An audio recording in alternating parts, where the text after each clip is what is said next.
noticia requiere profundidad. En Notimundo están los protagonistas de la noticia. Y precisamente el tema de la seguridad es el tema que ocupa la coyuntura por estos días en nuestro país. También es una de las principales, si no la principal preocupación de todos los ecuatorianos. La inseguridad que ya ha tomado niveles que no teníamos previsto, niveles insospechados. Para eso está con nosotros el doctor Jean Paul Pinto, experto en seguridad, para hablar sobre el Plan Integral de Seguridad y también la paz para el Ecuador. Algunos temas que parecen ya muy sonados. Hemos hablado mucho sobre la paz, sobre la inseguridad, sobre la seguridad, sobre todo, pero no encontramos una salida. Jean Paul, gracias. Gracias, Fausto, por la invitación. Mira, que estamos hablando mucho de seguridad, pero realmente las soluciones no están claras, ¿no? El presidente habló ayer de un plan de equipamiento, habló de 5.000 millones, pero yo diría que no solamente hay que aportar en temas de seguridad puros y duros, ¿no es cierto?, en camionetas, en armas, sino en temas también de educación, en temas económicos, porque el mejoramiento de la seguridad no solamente pasa por un tema de Fuerzas Armadas y Policía, sino también por un tema de otros ministerios que deberían interesarse en el área, interesarse en la problemática y fomentar políticas de más largo plazo para que esto realmente mejore. Si no, estamos dando un poco ideas o soluciones parches, que es el problema que yo estoy viendo ahorita. ¿Es una solución parche? Por ejemplo, el hecho de que la Comisión de Seguridad de la Asamblea Nacional se haya instalado en una mesa donde buscan esta reestructuración, el fortalecimiento de las fuerzas del orden en general, también del sistema de atención a personas privadas de la libertad, SNAI, que ha mostrado ya algunos problemas. Pero, ¿esto está en manos de la Asamblea? ¿Esto es un tema de leyes? ¿O por dónde atacamos? Mira que lo que me parece a mí que está faltando es una política clara en términos de seguridad. No tenemos una política de cómo hacer las cosas, ¿no? Por ejemplo, te digo algo muy sencillo, ¿no es cierto? Antes teníamos, ¿no es cierto?, un delincuente que iba, robaba, ¿no es cierto?, o asesinaba a alguien. Hoy tenemos bandas de 30 personas armadas con fusiles que atacan en los barrios. Frente a eso, la UPC, ¿qué puede hacer? Muy poco. 3 policías con armas de dotación. Difícilmente van a poder combatir eso. Y no estamos preparados para eso. Por ejemplo, no veo en la palestra la discusión sobre una fuerza intermedia, no fuerzas armadas, porque eso es otra mala idea. Deberíamos tener alguna fuerza civil que esté por arriba de la policía, que no se alce justamente a nivel de Fuerzas Armadas y que puedan justamente servir de choque a estos comandos que tenemos ya en las ciudades con armas largas, con 30 personas. Entonces, pero no veo eso en la discusión. Tampoco veo el tema, ¿no es cierto?, que hemos comentado de que Fuerzas Armadas no puedan entrar a trabajar en seguridad ciudadana.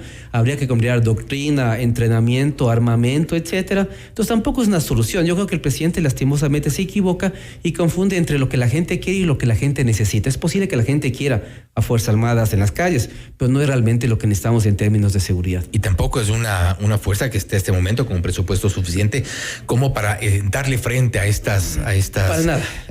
A la delincuencia. Pero como y ponemos el ejemplo, por ejemplo, de lo que ocurre en la frontera en Mataje. Hemos visto en reportajes de esta semana que ha hecho un colega, Paul Romero, de Coavisa, siguiendo lo que ocurre en la zona de frontera. Mataje es un pueblo ya fantasma, la gente ha salido de allí, está ya tomada por otro tipo de grupos, hay mucha permeabilidad para grupos y organizaciones criminales que están llegando, hay una falta también de presupuesto, las Fuerzas Armadas están disminuidas un poco también en su armamento, en su capacidad operativa y de respuesta. Mira que los problemas de frontera es justamente porque había una ausencia del Estado durante mucho tiempo. Ahí el Estado no ha estado presente. ¿Y eso qué implica? Que la gente que vive en esos sectores, ¿a qué se puede dedicar? Si no actividades ilegales como la minería, por ejemplo, por darte un ejemplo, o colaboración con las disidencias de las FARC. Entonces, me parece que lo que está pasando en Ecuador es algo que comentábamos que en México pasa hace mucho tiempo. ¿Qué hacen los carteles en México? Mucha violencia en ciertas zonas, liberan las zonas, la gente tiene que ser desplazada a otras zonas y con eso las zonas de tránsito del narcotráfico se van liberando justamente para que... Y eso es lo que está ocurriendo en la frontera norte. Exacto, porque acuérdate que esto es una multinacional. Mataje, San Lorenzo. Las costas ecuatorianas, ¿no es cierto? Inclusive lo vemos en las toda ciudades. Toda zona Esmeraldas, Maraví también. Exacto. Entonces, ¿pero por qué? Porque es una multinacional. ¿Cómo trabaja una multinacional? ¿Qué es lo que piensa hacer una multinacional? Liberar las zonas, que no haya ningún policía, fiscal, juez, ni nadie que pueda detener el negocio. Y eso implica, ¿no es cierto?, matar a quien sea, con tal que la droga llegue en un momento oportuno donde tiene que llegar al país. Sembrar el pánico en esas zonas. Sembrar lo que ya ha ocurrido en San Lorenzo es una ciudad lamentablemente que ha padecido esto desde hace varios años y creo que el tema se ha recrudecido. O sea, lo grave que podemos tener, Fausto, es que vayamos perdiendo zonas en el Ecuador, que digamos, estas zonas de acá no puedo entrar. Imagínate lo que vimos en Guayaquil hace poco, me parece que hay en Socio Vivienda 2, ¿no es cierto? Nadie podía entrar, la policía policía no entraba, nadie entraba, los periodistas tampoco. Y tuvo que venir Fuerzas Armadas para tratar de tranquilizar la zona. Pero mira al estado en su momento que hemos el llegado. tema de minería que tú hablabas hace un momento en Buenos Aires. Claro, mira qué es eso, son grandes grupos criminales que tienen todo el poder ahí, liberan las zonas y nadie puede hacer frente a eso. O sea, estamos viendo un tema muy complejo en el Ecuador porque me parece que si no detenemos esto rápidamente vamos a tener en el Ecuador zonas perdidas donde el ejército no tiene control, ni el Estado tampoco, y que están, digamos, en manos de bandas criminales. Se le escuchó ayer al presidente de la República precisamente hablar sobre estos planes, sobre el tema de seguridad y cuál va a ser un poco, o cuál aparentemente es la estrategia del gobierno para atacar, pero deja todavía un sinsabor allí. Mira que lo que me gustó en todo caso fue que él tiene claro que hay que fortalecer mucho la inteligencia. Recuerda que en la época de Correa realmente se dio un giro que no fue el deseado, se hizo mucha inteligencia política. Y esto te lo digo porque hace 10 años que trabajé en el de la DGI, hicimos un mapa de riesgos, amenazas y vulnerabilidades de la seguridad. Y ayer lo revisé porque mañana comienzo una capacitación con la gente del CIES. Y lo que identificamos hace 10 años lo estamos viviendo ahora. Es decir, hemos perdido 10 años que podríamos haber neutralizado muchas cosas. Entonces, lo que me gustó en el discurso del presidente, y en eso quiero ser claro, es que hay que darle mucho peso a la inteligencia. Hay que fortalecerle al G2, a la DGI, a la UAF, a los temas de inteligencia, porque si hay un problema grave que tenemos es la infiltración de los grupos. No tenemos una seguridad de qué tan infiltrados están en los ministerios, en las secretarías, en la policía, en Fuerzas Armadas. Y es un tema muy grave. ¿En la propia SNAI? En la propia SNAI. Mira, lo de las cárceles. Mira, lo que sí hay que estar claros tampoco es que no es una problemática ecuatoriana. Hace poco en La Picota también, en la cárcel supuestamente de mayor seguridad en Bogotá, hicieron una fiesta de 7 días con grupos de vallenatos, con trago, con todo lo que te imagines. Es una problemática internacional. Y lo que hay que hacer ahí, me parece a mí, Fausto, es una política regional de cárceles, porque el problema es común en Brasil, en Colombia, en Ecuador, y no podemos estar solos. Pero mira lo que nos ha pasado, es decir, o sea, teníamos algunos miembros de la Comisión de Pacificación, entre ellos a la ciudadana colombiana Claudia Milena Garzón, sobre quien se han levantado algunas partes, algunas aparentes sospechas, ella lo ha negado, pero en la propia SNAI, en la propia Comisión de Pacificación, y pues ya qué más podía salir mal. Es lo que decimos, ¿no es cierto? Realmente graves casos de infiltración. No sabemos quién tiene el control. Las bandas tienen el control absolutamente. Nosotros, nadie puede entrar y decir qué tiene que hacer. Cuando se incautan armas, tú sabes, ahí es lo que ellos dejan que se incaute.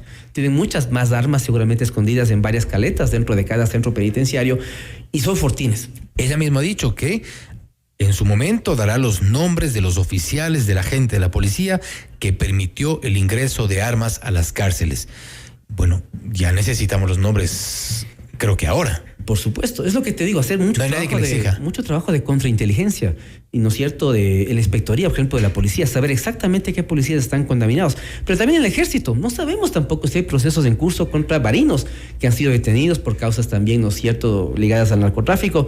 Es decir, lo más grave de ahora es que no tenemos claro, me parece a mí, no es cierto, qué tan alto está el nivel de infiltración del crimen organizado en los estamentos de la policía. ¿Cómo determinarlo?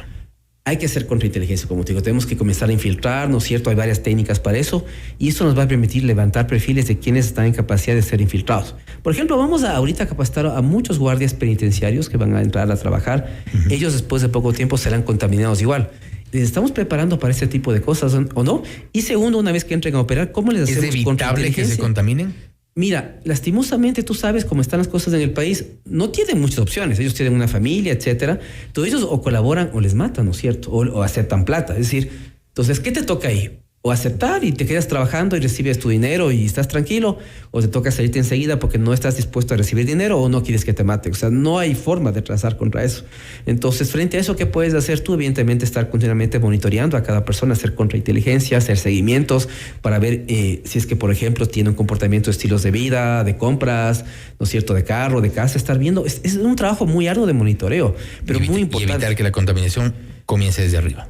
Por supuesto, porque si no, yo te digo, lo que más me preocupa a mí es que tú estemos en una mesa de seguridad como la que tú decías de la asamblea, por ejemplo, pero tú no sepas en quién puedes confiar, qué puedes hablar, qué puedes decir y qué no puedes decir porque te vas a guardar, porque no sabes si la información que estás transmitiendo no va a ser transmitida a alguna banda o algún cartel. Eso es lo más peligroso que en México pasó antes y está pasando actualmente en el Ecuador. Una de las cosas graves porque tampoco sabemos los ecuatorianos en quién confiar. El presidente anunciaba la remoción de algunos de los altos oficiales de la policía, posteriormente los ratificó en sus cargos, entonces tampoco sabemos hacia dónde van. Yo creo que lastimosamente eso da las claras que el presidente no está bien asesorado.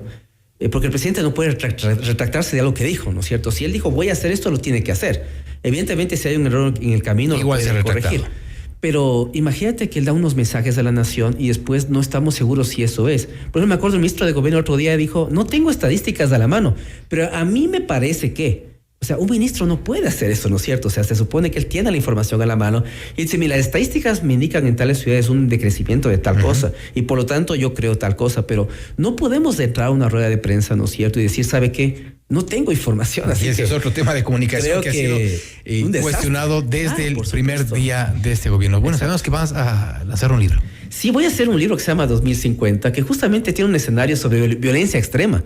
Es decir, yo cojo en el libro y retrato 7 futuros que podemos vivir dentro de 20, 30 años más. Y uno de esos, lastimosamente, se está preconfigurando, que es el escenario de la violencia total.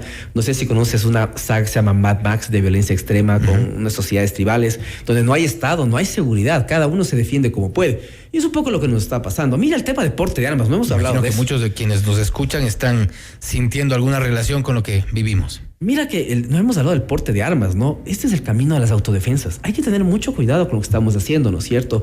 ¿Quién va a portar armas? ¿Con qué entrenamiento? Estas propuestas de legalizar el porte de armas.